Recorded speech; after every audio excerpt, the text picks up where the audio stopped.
भगवते वासुदेवाय। Om Namo Bhagavate Vasudevaya. Narayana Namaskritya Naram Chaiva Narottamam Devim Saraswatim Vyasam Tato Jayamtire. Nashtaprayeshu Bhadreshu Nityam Bhagavata Sevaya Bhagavati Uttam Shloke Bhaktir Bhavati Naistiki. So continuing with the discussion on Srimad Bhagavatam, Canto 10, Chapter 10, Deliverance of the Yamal Arjun trees.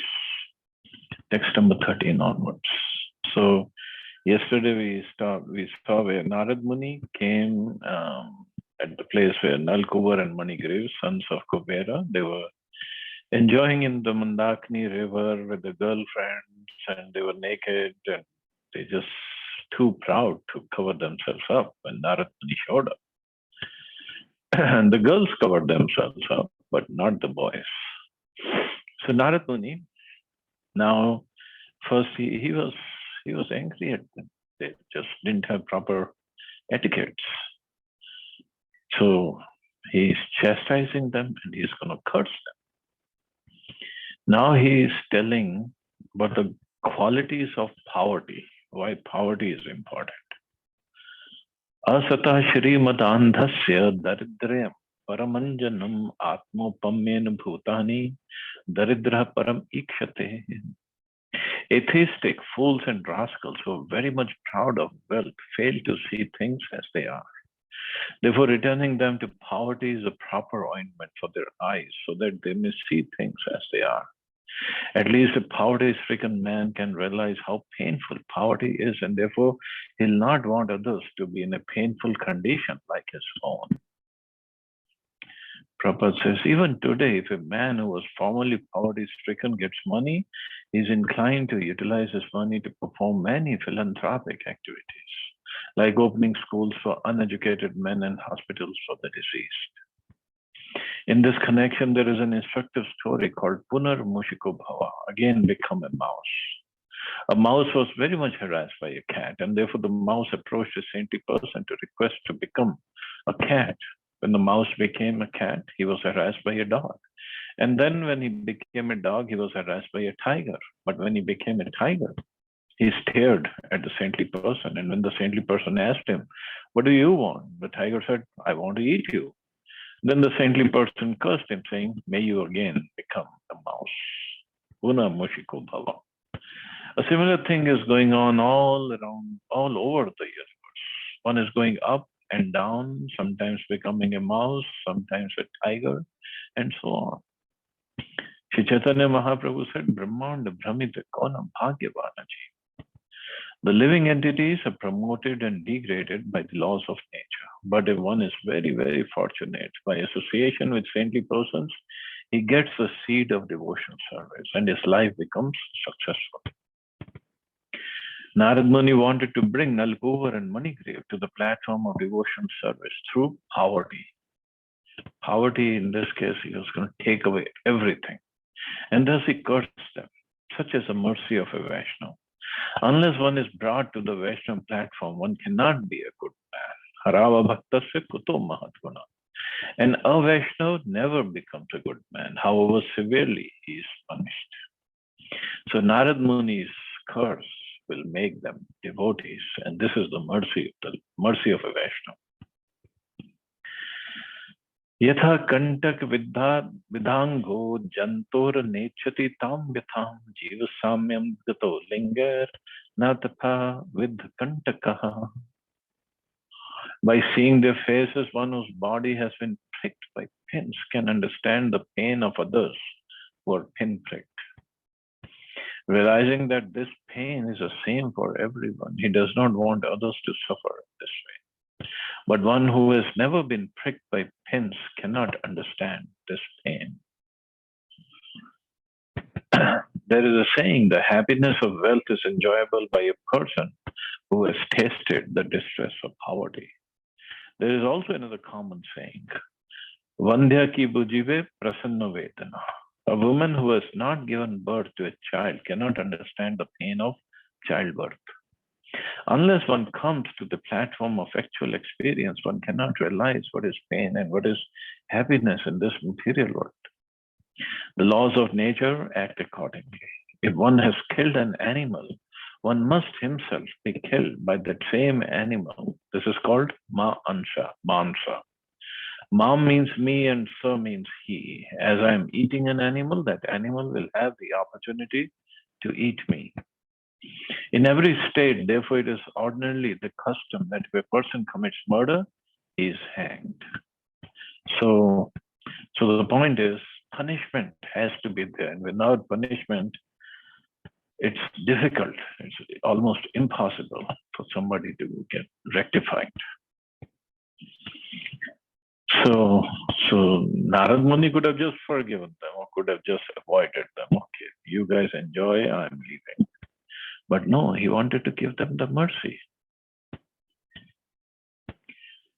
Daridro nirhan stambho mukta sarvam adarhi krichram yadrichya banoti tadhi tasya param tapa. A poverty-stricken man must automatically undergo austerities and penances because he does not have the wealth to possess anything. Thus his false prestige is vanquished. Always in need of food, shelter, and clothing, he must be satisfied with what is obtained by the mercy of providence. Undergoing such compulsory austerities is good for him because this purifies him and completely frees him from false ego. A saintly person voluntarily accepts a state of poverty just to become free from material false prestige. Many great kings left their princely standard of living and went to the forest to practice austerity according to Vedic culture, just to become purified. But if one who cannot voluntarily accept such austerity is put into a situation of poverty, he automatically must practice austerity. Austerity is good for everyone because it frees one from material conditions. Therefore, if one is very much proud of his material position, putting him into poverty is the best way to rectify his foolishness. Daridra dosho guna rashi nashi. When a person is poverty-stricken, naturally his false pride in aristocracy, wealth, education, and beauty is smashed. Thus corrected, he is in the right position for liberation. But this is if somebody has the right frame of mind when he's punished like this. But normally what happens, or these days what happens, is somebody is poor, by hook or crook, he wants to become rich. And if somebody was rich and has become poor, again, by hook or crook, he wants to become rich.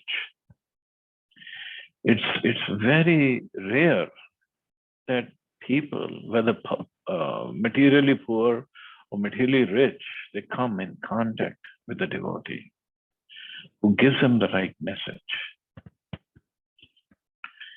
And generally, rich people, they don't want to have nothing to do with the devotees or devotion service. Generally, some are okay. But generally, they don't. Why? Because, first of all, they are not in need of anything. They think going to God, devotional service, puja, bhakti, all this is for poor people who don't have anything. They go there to ask for something. It's not for us. And those who are really poor, they think it's too difficult to make ends meet, to get 2 square meal a day, and we have to work hard or we have to do some other things. But generally, it is the middle class who comes into devotion service. That's experience. Because yes, they have some desires, so many desires which are unfulfilled, but they are at least they are well off to that. Most of the monetary issues are taken care of. The day-to-day life is okay, stable.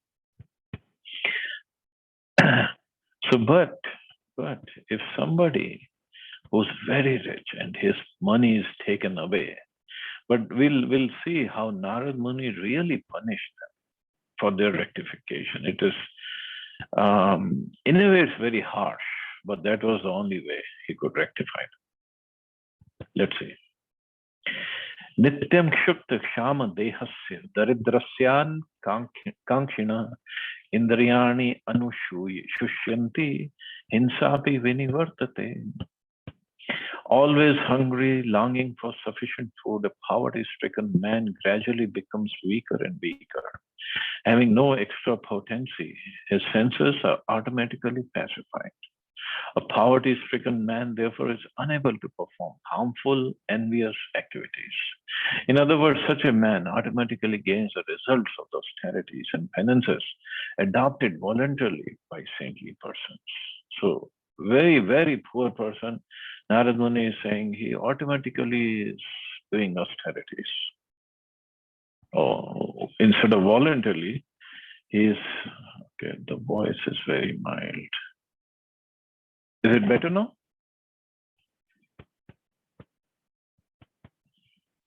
So the poverty-stricken person, he automatically does austerities. According to the opinion of experienced medical practitioners, diabetes is a result of voracious eating. Well, I don't know about that. And tuberculosis is a disease of undereating. We should desire neither to be diabetic, not to be tubercular. Yavad artha prayojanam. We should eat frugally and keep the body fit for advancing in Krishna consciousness. As recommended elsewhere in Srimad Bhagavatam, kamasya nendriya prithir. The real business of human life is to keep oneself fit for advancement in spiritual realization. Human life is not meant for making the senses unnecessarily strong so that one suffers from disease and one increases in an envious fighting spirit. In this age of Kali, however, human civilization is so misled that people are unnecessarily increasing in economic development, and as a result, they're opening more and more slaughterhouses, liquor shops, and brothels. In this way, the whole civilization is being spoiled.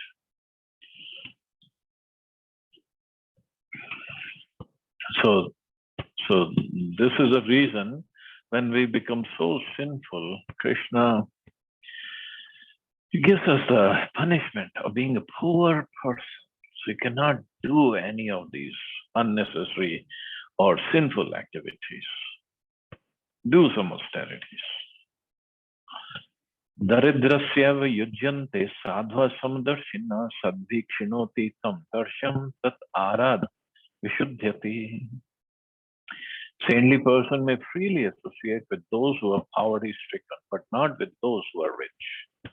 Poverty-stricken man, by association with saintly persons, very soon becomes uninterested in material desires, and the dirty things within the core of his heart are cleansed away. It is said, Mahad Vichalam Nirnam Vrihnam Dina Chetasam. The only business of a saintly person or sannyasi, a person in the renounced order, is to preach Krishna consciousness. Sadhus, saintly persons, want to preach to both the poor and the rich. But the poor take more advantage of the sadhus preaching than the rich do. A poor man receives sadhus very quickly, offers them obeisances, and tries to take advantage of their presence, whereas the rich man keeps a big greyhound dog at his door so that no one can enter his house. And this is true, actually. He posts a sign saying, beware of dog, and avoids association of saintly persons. Whereas a poor man keeps his door open for them and thus benefits by their association more than a rich man does. Because Narad Muni in his previous life was the poverty-stricken son of a maid servant, he got the association of saintly persons and later became the exalted Narad Muni. This was his actual experience. Therefore, he is now comparing the position of a poor man with that of a rich man.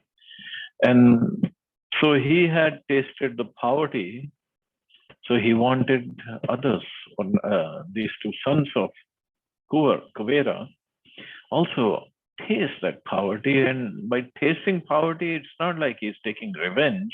He wants them to get rectified. That's all.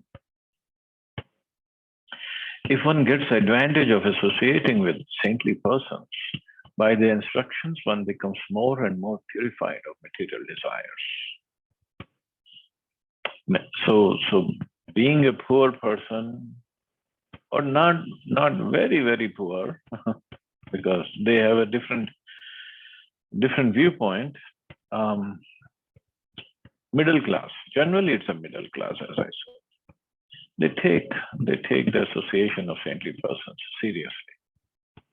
Material life means that one forgets Krishna, and that one increases in one's desire for sense gratification. But if one receives the advantage of instructions from saintly persons and forgets the importance of material desires, one is automatically purified. Unless the core of a materialistic person's heart is purified, he cannot get rid of the pangs of Bhava Mahadavagani, the blazing fire of material existence.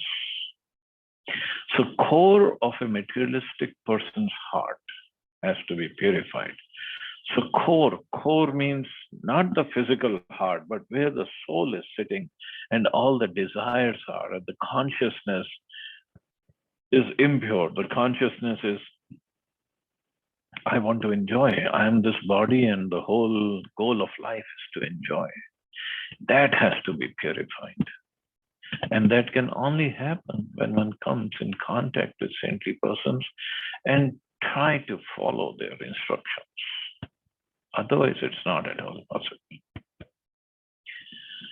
Sadhunam samchittanam mukunda charana shishanam upekshya kim dhana sambhar asadbhir sadashraya. Saintly persons, sadhus, think of Krishna 24 hours a day. They have no other interest. Why should people neglect the association of such exalted spiritual personalities and try to associate with materialists, taking shelter of non-devotees, most of whom are proud and rich? And in fact, every day we come in contact with those people, the non-devotees, materialistic mind. And you just look at them and think, what in the world are they doing? Why are they wasting their life? Why? Just running after money, power, position, opposite sex, and this and that, which ultimately is going to be taken away. What's the point? But for materialistics, karmis, this is the goal of life. This is it. And to achieve something materially powerful, they can play all sorts of tricks and backbiting and politics and this and that, and say this thing and try to defend that thing. And the whole kind of energy they waste in all this is amazing. But they just don't know what's the goal of life. They don't know what is to attain. Natis vidu svartagatim hi Vishnu. They just don't know. But on the other hand, sadhus think of Krishna 24 hours a day. A sadhu is one who is engaged in devotional service to the Lord without deviation. Not just thinking like Kansa was thinking, but they are engaged in devotional service. Titikshiva karunika suhrada sarodehina. The symptoms of a sadhu are that he is tolerant, merciful, and friendly to all living entities. He has no enemies. He is peaceful. He abides by the scriptures, and all his characteristics are sublime. Sadhu is Suhrida Sarvadehina, the friend of everyone.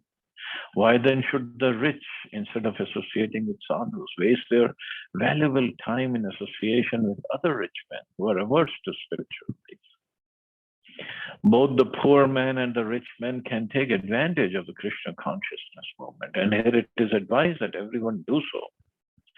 There is no profit in avoiding the association of members of the Krishna consciousness movement. There is no profit in avoiding the association of the members of the Krishna consciousness movement. Means if you just take association of karmis, there is no profit there.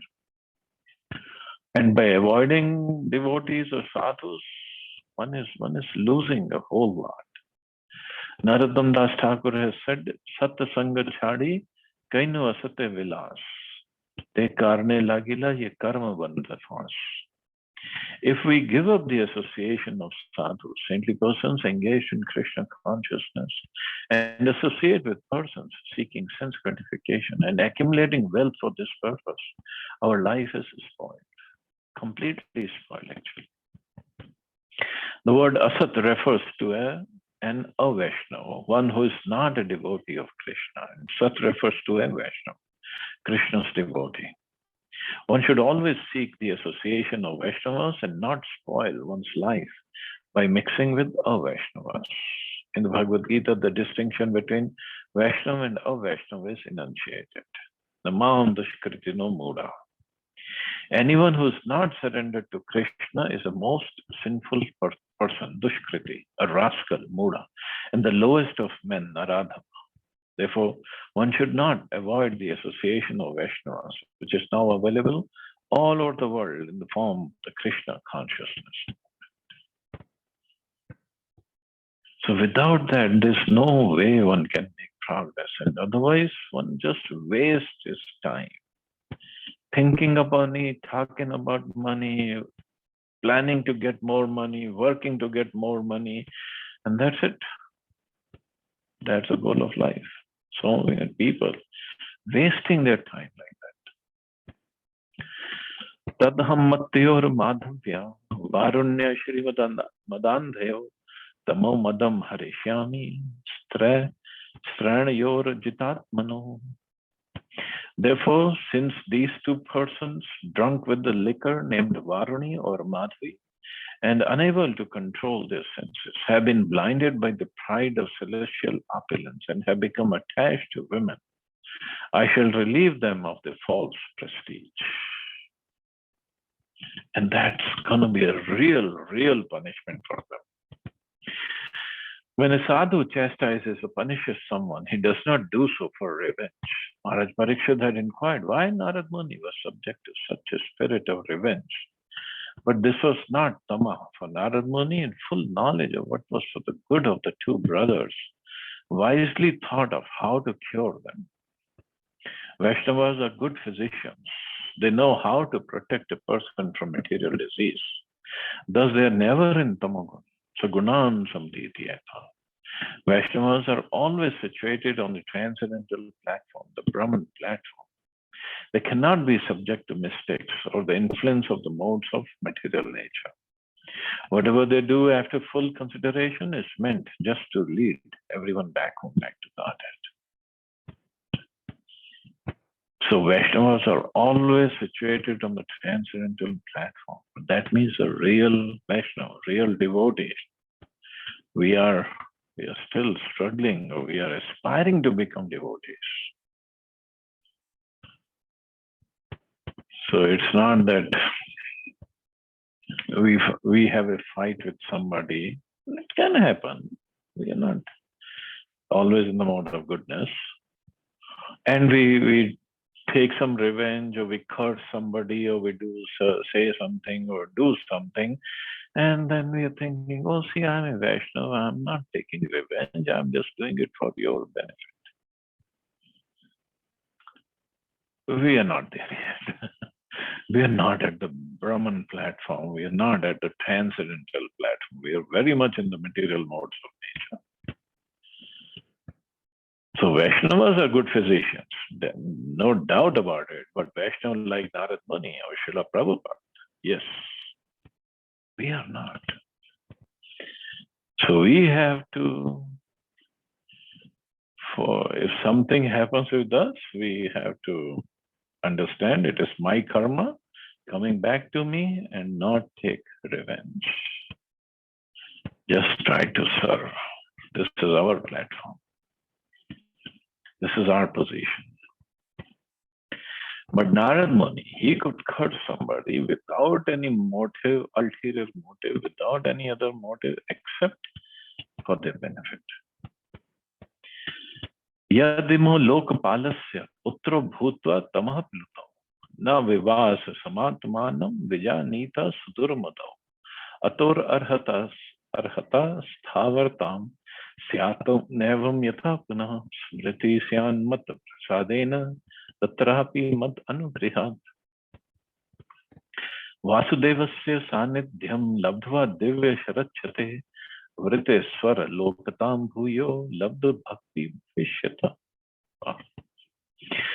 These two young men, Nalgovar and Manigriv, are by fortune the sons of the great demigod Kubera. But because of false prestige and madness after drinking liquor, they are so fallen that they are naked, but cannot understand that they are.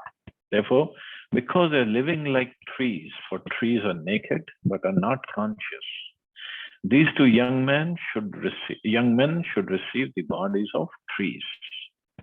This will be proper punishment. Nonetheless, after they become trees and until they are released, by my mercy, they will have remembrance of their past sinful activities. Otherwise, how in the world they're going to get rectified? So if somebody gets punished and he doesn't know what he's getting punished for, where is the rectification of his consciousness? Moreover, by my special favor, after the expiry of 100 years, by the measurements of the demigods, they will be able to see the Supreme Personality of Godhead Vasudeva face to face and thus revive their real position as devotees. Wow, that's a curse. That's a punishment. But what a wonderful punishment. 100 celestial years. So they're going to remain as trees. But what kind of trees? Not just ordinary trees. Of course, they became Yamalarjan trees, and we'll read the qualities of those trees. But see, the trees or plants that we grow, or the grass that we see outside, the trees are living entities, but they are in very low consciousness. Means if we try to cut them, they cannot protest. They cannot run away, they cannot swim away, they cannot crawl away, they cannot fly away. Animals, birds, or fishes can do that, but trees cannot. So they do feel pain, but not as much pain because of the level of consciousness is very low. And secondly, they remain naked. They cannot dress themselves. You can say animals also remain naked, or fishes, birds, they also remain naked, but they are at least given feathers. But trees, and this is why it is said that those people, those human beings who always try to remain naked, who love to remain naked, they become trees next life. And also the one place it is mentioned, also the Mayavadis, because their consciousness is so much in ignorance, so much that they become trees next life. So purport. On the purpose, a tree has no consciousness, or it's actually very low, very, very low. When cut, it feels no pain. But Narad Muni wanted the consciousness of Nalgovar and Manigriv to continue, so that even after being released from the life of trees, they would not forget the circumstances under which they had been punished. So, but Narad Muni, because of Narad Muni's curse, they got the special position as a tree, but they would still remember what they did, what they were, and what they did, why they didn't get punished. Therefore, to bestow upon them special favor, Narad Muni arranged things in such a way that after being released, they would be able to see Krishna in Vrindavan and thus revive their dormant bhakti. Each day of the demigods in the upper planetary systems equals 6 months of our measurement. Although the demigods and the upper planetary systems are attached to material enjoyment, they are all devotees, and they are called, and therefore they're called demigods. There are two kinds of persons, namely the devas and asuras. Asuras forget their relationship with Krishna, whereas the devas do not forget. So the distinction between a pure devotee and a karma mishra devotee is this. A pure devotee does not desire anything for material enjoyment, whereas a mixed devotee becomes a devotee to become a first-class enjoyer of this material world. One who is in direct touch with the Supreme Personality of Godhead in devotional service remains pure, uncontaminated by material desires. So this was the purpose of Narad Muni's curse, that these two boys should get rectified and come to the level of pure devotional service. By Karma Mishra Bhakti, one is elevated to the celestial kingdom of the heavenly planets. By Jnana Mishra Bhakti, one is able to merge in the Brahman effulgence. And by Yoga Mishra Bhakti, one is able to realize the omnipotency of the Supreme Personality of Godhead. But pure bhakti does not depend on karma, jnana, or yoga, for it simply consists of loving affairs. The liberation of the bhakta, therefore, which is called not just mukti, but vimukti, surpasses the 5 other kinds of liberation: sayujya, sarupya, salukya, sashti, and samipya. A pure devotee always engages in pure service. Taking birth in the upper planetary system as a demigod is a chance to become a further purified devotee and go back to Godhead. Narad Muni indirectly gave Manigriva and Nalkuvar the greatest opportunity by his so-called curse. So he gave them the greatest opportunity that they could receive. As sitting in the heavenly planets, enjoying the opulent life over there, they wouldn't have got this opportunity to become a devotee. But now what will happen? That they would take the form of trees, 2 trees, where? Not in New York or Moscow or in China somewhere, but in the courtyard of Nanda Maharaj. For 100 celestial years, means 36,000 human years. So for 36,000, they would be standing there. And when Nanda Maharaj in Gokul, because this happened in the Gokul, not in Nandagaon. So they would be standing there when Nanda Maharaj appears, when Krishna appears and performs his pastimes, and Krishna must be, cannot be too old at this time, by our calculation, maybe 3 or 4 years old. So for 3-4 years, so they would have observed Krishna's pastimes in that courtyard.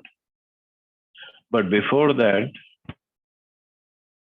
whether it's rain, whether it's wind, high wind or something, they could not do anything except standing there. That's it. No enjoyment, no running around naked with the girls, no drinking Varuni or other liquors, no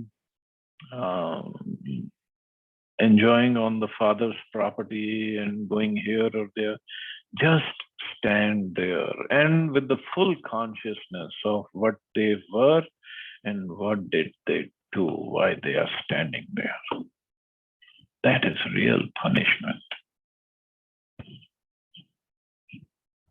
Even if somebody tells us, okay, you're going to stand here for 10 minutes or 1 hour and not do anything and just contemplate on what you did wrong, that'll be too much punishment just for 1 hour. And they stood there for 100 celestial years, means 36,000 human years. And tolerating everything, whether it is rain or wind or heat or whatever, they tolerate. They stood there. Shri Shukavacha, Eva Mukta Sadevarshir, Gato Narayana Ashramam, Nalakuvarmani, Griva, Astur Yamalara Juno.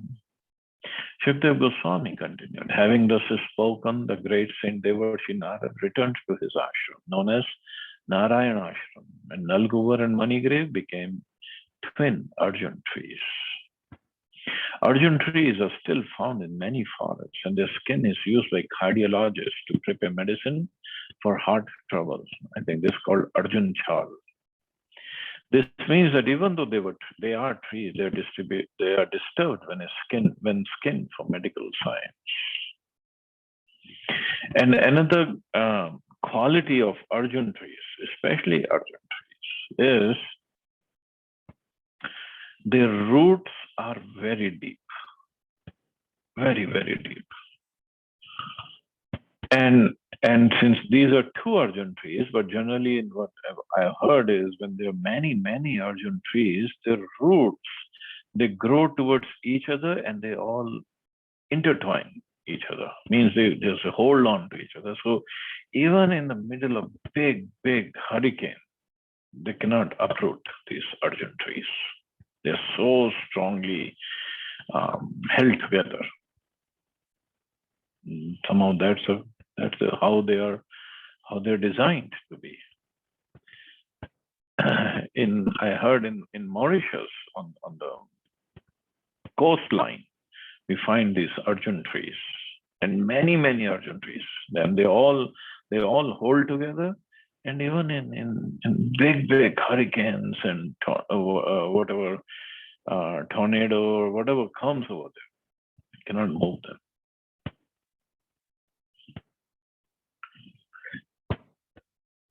And another thing, Narad Muni, when he cursed them, he went back to his Narayana ashram. Kubera didn't come looking for, Narad, what did you do to my sons? He knew they are getting punished by Narad Muni, so must be for good reason. Rishir Bhagavata Mukhyasya Satyam Kartam Vacho Hari Jagam Shanaka Statra Yatrastam Yamlarjuno.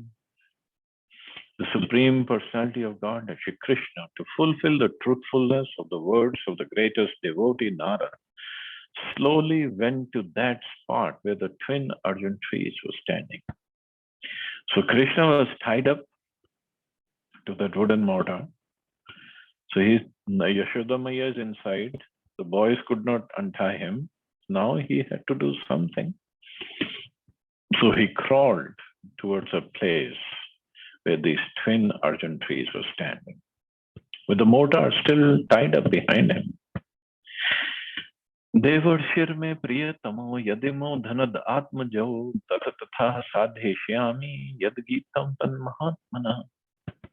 Although these two young men are the sons of very rich Kuvera and I have nothing to do with them, Devarshi Narad is my very dear and affectionate devotee, and therefore because he wanted me to come face to face with them, I must do so for their deliverance. So Krishna always keeps the words of his devotees, that's for sure. Nalakuvar and Manigriv actually had nothing to do with devotional service or seeing the Supreme Personality of God face to face. For this is not an ordinary opportunity. It's not that because one is very rich or learned or was born in an aristocratic family, one will be able to see the Supreme Personality of God face to face.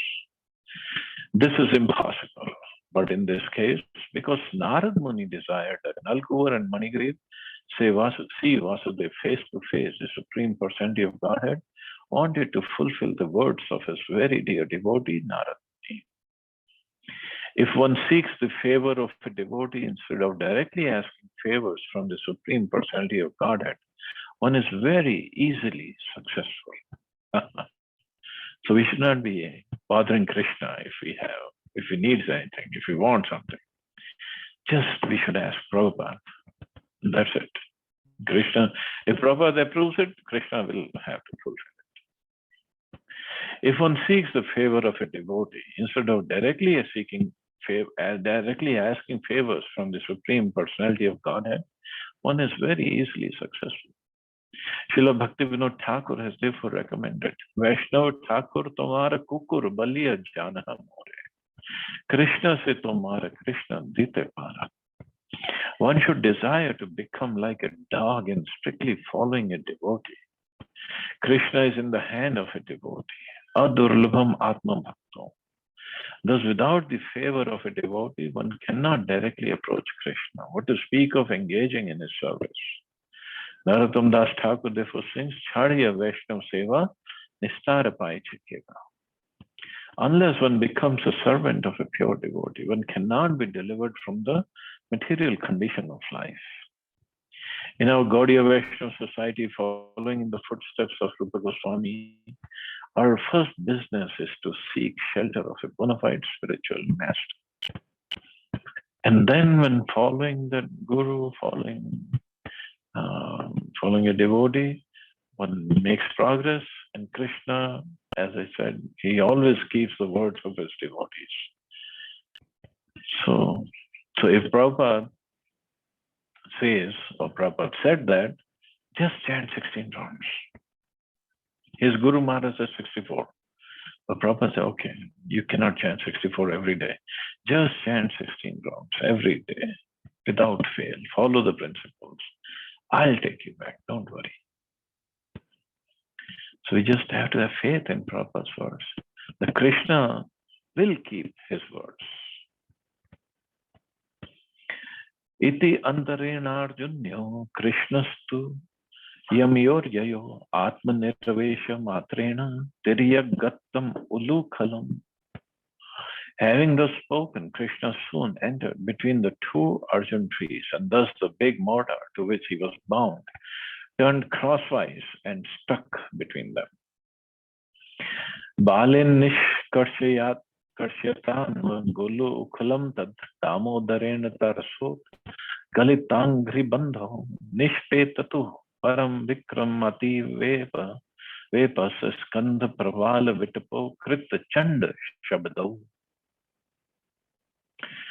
By dragging behind him with great force the wooden mortar tied to his belly, the boy Krishna uprooted the two trees. By the great strength of the Supreme Person, the two trees with their trunks, leaves, and branches trembled severely and fell to the ground with a great crash. And Prabhupada says, this is the pastime of Krishna known as Damodar Leela. Therefore, another of Krishna's names is Damodar. So Dam, Udar. Dam is bandhan or bound up. Udar means the belly. So whose belly is bound up. But just by giving a little jerk to that mortar who was struck between the two trees, he just uprooted the two trees. And as I said, these Arjun trees, they were very, very strongly rooted. They cannot just be uprooted like that. And they were there for 36,000 years. And Krishna, just a little jerk. He's a little boy, and little jerk to the wooden mortar. He just uprooted those trees. And with their trunks, leaves, and branches trembled severely and fell to the ground. Not just shook them up, he just uprooted them completely. Tatra Shriya Paramaya Kakubhasfuranto Siddhavupete Kujior Evajata Veda Krishnam Pranamya Shirsa Khila Lokanatham Baddhanjali Vrajasadi Vimuchatusma. Thereafter, in that very place when the two Arjun trees had fallen, two great, perfect personalities who appeared like fire personified came out of the two trees. The effulgence of their beauty illuminating all directions. With bowed heads, they offered obeisances to Krishna, and with hands folded, they spoke the following words. So this is the painting behind me. The two great personalities came out of those trees and they started praying to Krishna. But another thing to notice before tomorrow, I guess, we'll go through their prayers. So Krishna is the Supreme Personality of Godhead, that's for sure. Full of all strength, all powers, all the energies, all the forces, everything is in him. And these two trees, Arjun trees, very strongly rooted. For 36,000 they've been there. Nothing could uproot them. But the mortar is only wooden mortar, and the rope It's just a regular rope. So when Krishna gave the jerk to the mortar, through the rope which was tied to his belly. So before the trees fell off, the mortar should have broken, or the rope could have broken, but nothing happened to the rope or the mortar. Mortar wasn't that strong. It's a wooden mortar. How strong it could be? Cannot be stronger than the Arjun trees.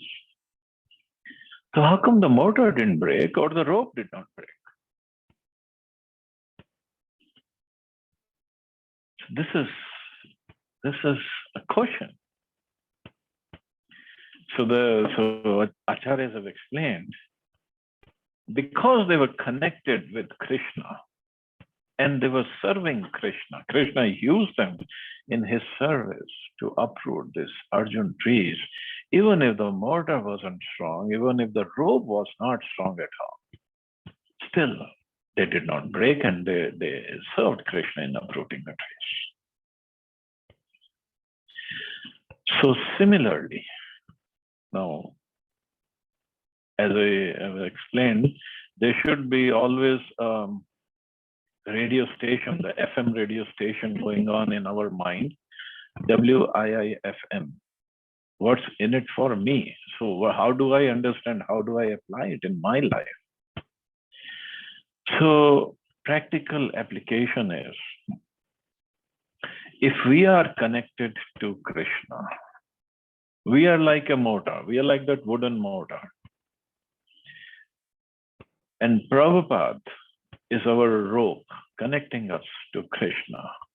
If we are connected like that and always remain connected, don't go here and there, then even though we are weak, we have no strength at all. But Krishna, through Prabhupada, can use us to do wonderful things, to achieve wonderful things. Whether it is in preaching, whether it is in taking Prabhupada's movement to newer and newer heights, or doing some other service. All we have to do is just remain connected with Prabhupada. And Prabhupada will connect us, or he has connected us with Krishna. And then everything is strong. Then whether Nalkuvar, Manigriva, Yamalarjan trees, whatever Krishna wants to do, he can do. He can make us do things which we can't even imagine. All we have to do is just remain connected. That's all. Whether it is preaching, whether it is acquiring something for Krishna, but it has to be done for the service of Krishna. Like the mortar, he had no other motive or no other thing to do but to serve Krishna, just become an instrument. Krishna told Arjuna, Nimitta Matra Bhava Savisanchi. So we also have to become just like that mortar, connected to Prabhupada. Prabhupada is connected to Krishna, and our life will be successful. Otherwise, cannot do anything. Okay, so I guess we'll stop here. See anybody has any questions or comments.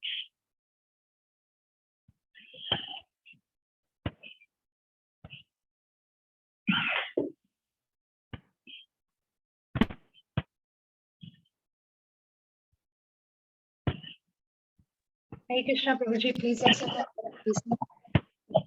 Hare Krishna. Prabhuji, due to our karmic reactions, as we studied today, that sometimes we go up, sometimes we go down. So, like, only is the earthly planet is the most conducive planet to perform bhakti. This is what my question. And what happens when somebody goes to the lower planet?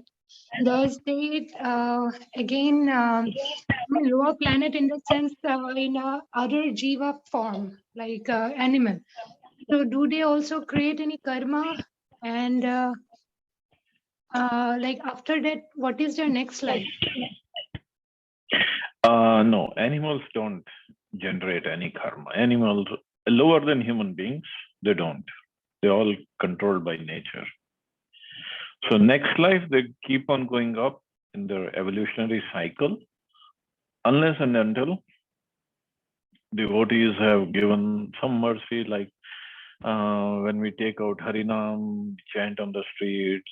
So any living entity can hear the Harinam and they can get promoted to human life very soon. So that's the mercy when they get the mercy of devotees.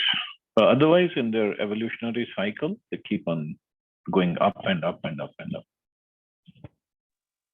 So that means, like in the earthly planet now, suppose if someone is again falling down because of sinful activities, so once they fall down, afterwards they can again come back. That is what you say in the human form.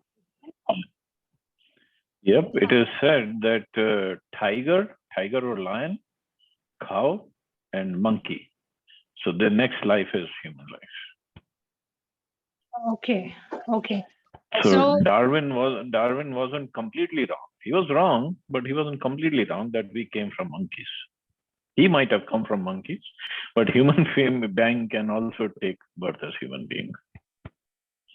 Okay, so particular time period, because of our vibration, we have to suffer in an animal or any other lower species. But again, after exhausting the karma, then again we will come back to higher body. Then we can go back to Godhead. This is what is the cycle? Oh, karma is very difficult. Even if suppose we take the form of a fish. So some karma is taken care of, not all of it. Then from fish, we born something else, then some karma, then something else, some karma. Because in millions and millions of human lives, we have had so much of karma we have accumulated. It's not easy to get rid of all the karmas. Yes, Prabhuji. So that means only through bhakti devotional activities we can totally exhaust our karma. And endeavoring to going back to the higher planet is more risky, because then so if we'll get the opportunity to enjoy, it won't be possible to perform bhakti very conducively. So that is why the earthly planet is the most conducive planet to perform devotional service. This is what I can understand. Yes, and even right now, this day and age, going to heaven is even more dangerous. That's current news. Why? As Prabhupada explained, the minimum life over there, according to earthly calculations, is 10,000 years on heavenly planet. So suppose somebody goes to heaven now after death. He comes back after 10,000 years. So after 10,000 years means no more bhakti, no more chanting, no more preaching, no nothing. No Yamuna ji, no Ganga ji, everything will unmanifest. So then he'll be stuck for the whole Kali Yuga. So better not try to go to heaven now. In this Kali Yuga, better go back to Godhead. Yes, Prabhuji. So basically, everyone is a part and parcel of the Lord Krishna. So that means everyone was in the transcendental platform abode, but because of the karmas, again they fall down, and again after moving from this 84 lakhs of species, getting this human birth. So this is very, very rare. If we'll not make use of it properly, then again we have to go through that cycle of 84 lakhs of species again. This is what is called karmic cycle. 84 lakh, or we don't have to start from the bottommost life cycle. We could be born as a tiger. So next like tiger, and then again human being.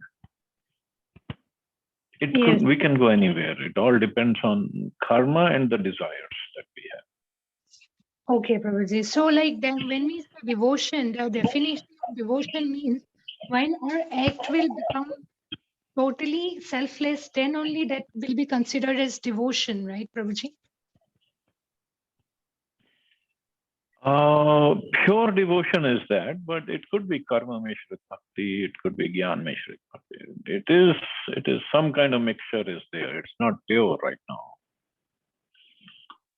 Yes. So But like it is bhakti. It is bhakti.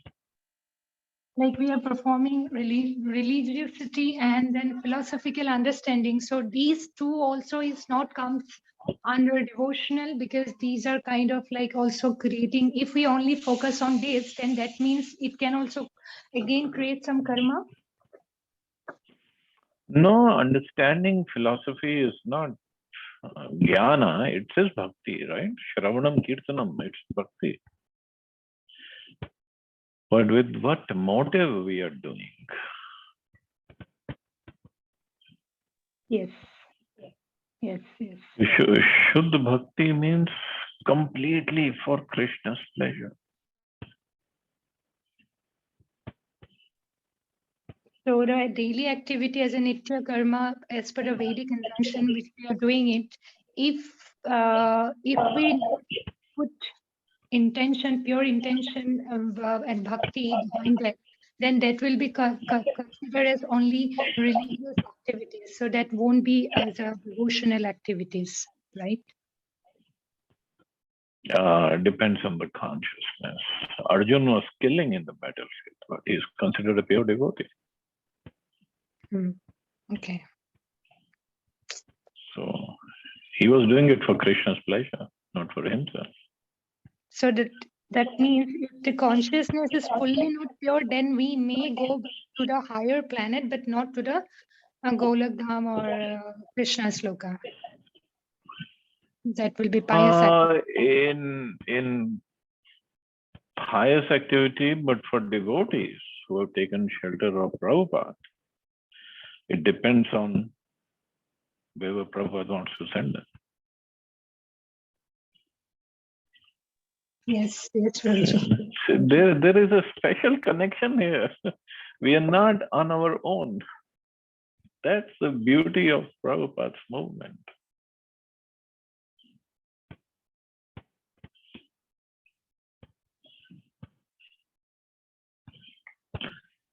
Yes, Prabhuji. That's why I always say, go sit with Prabhupada. Even 5 minutes a day, just sit with him.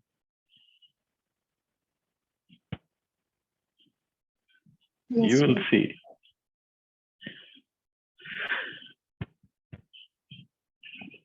So we can only perform devotional activities purely only in that scenario when we can feel our suffering, that we are suffering badly in this material world. Because I have the example given today from the study that unless one do not feel the poverty, then they cannot understand.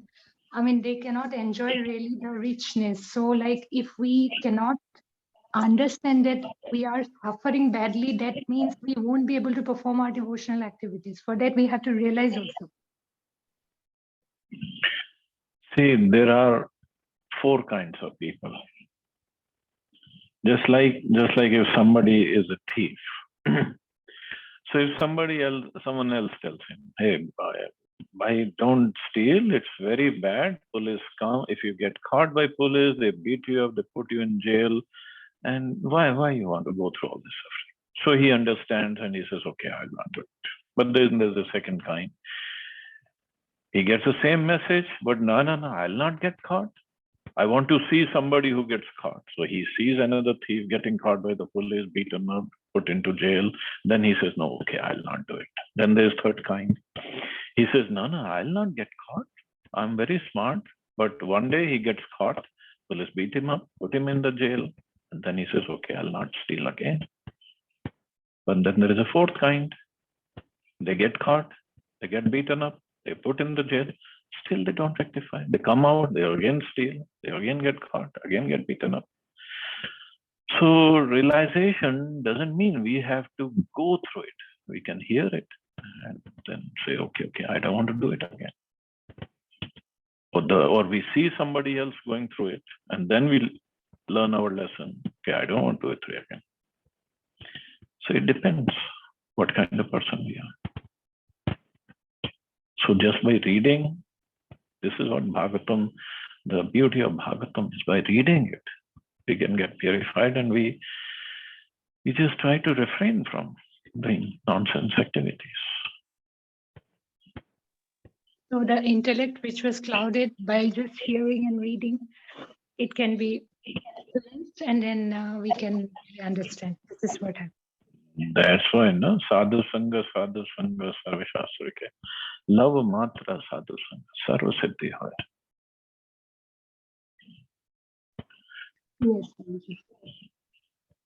But still, as Arjun also says in Bhagavad Gita, why somebody commits sin and as if he doesn't want to, but he still does? Because we have a deep down desires are there. Fine. Bhakti removes all this. But we have to really perform bhakti for that.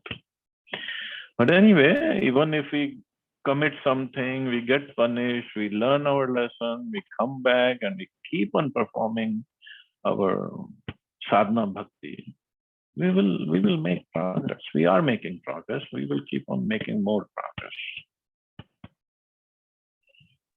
Yes, yes. Our own effort has to be there. It will not happen simply like magically. We have to endeavor. Like we have to act. Thank you very much, Prabhuji. Thank you. Hare And Krishna. a lot of your time. Thank you so much, Prabhuji. Thank you. Thank you. So you all have a safe and wonderful day. Hare Krishna. Jai Shri Prabhupada. Hare Krishna, Jai Shri Prabhupada. Hare Krishna.